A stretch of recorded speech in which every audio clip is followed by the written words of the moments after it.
الشهيد القائد خالد الجنيدي في ذمة الله بعد رحلة نضالية وكفاحية عظمى، وبعد حياة حافلة بالإنجازات العلمية والإبداعية والاجتماعية والسياسية، ها هو الفارس الهمام يترجل عن صهوة جواده منهيا مسيرة حياة قل نظيرها.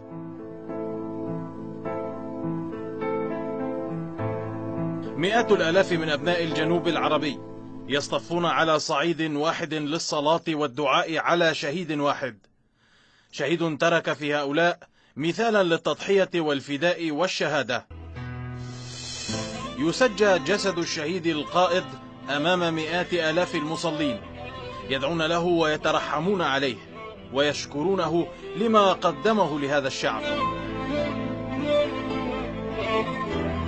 أمام منزل والد الشهيد في مدينة المعلى احتشد الآلاف منذ الصباح الباكر انتظارا لجثمان القائد، وعند وصوله ألقى عليه أهله ومحبوه نظرات الوداع.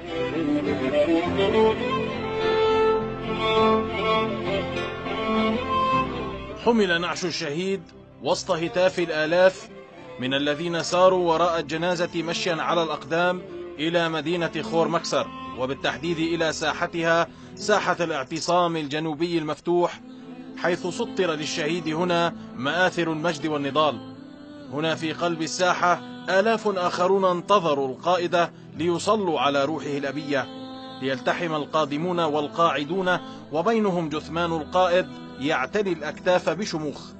علت الهتافات ودمعت الأعين، وسمع نحيب الحاضرين وسط زغردة نساء الجنوب معللات الفرح بما سميناه زفة الشهيد القائد إلى جنات الخلد. صلى عليه الحاضرون، لم يبق في الساحة موطئا للقدم، ليسير به المئات من الآلاف في طريق إلى حيث سيدفن عزيزا شامخا. مرة أخرى حملت الجنازة على أكتاف الجنوبيين، وسار وراءها مئات الآلاف في مسيرة غير منقطعة من خور مكسر إلى كريتر، حيث وري جثمانه الثرى في مقبرة العيدروس. اهتز الوطن كله لموتك، وعاهدك شعب بأكمله بالسير على دربك، فنم قرير العين يا خالد، وسلام عليك يوم ولدت، ويوم عشت حياة الأبطال والمناضلين، ويوم تبعث حيا. لم تمت أنت، إنما الموت للأبطال، عمر من البطولة ثان، رفعت لنفسك بعد موتك ذكرها، فالذكر الطيب للإنسان عمر ثاني.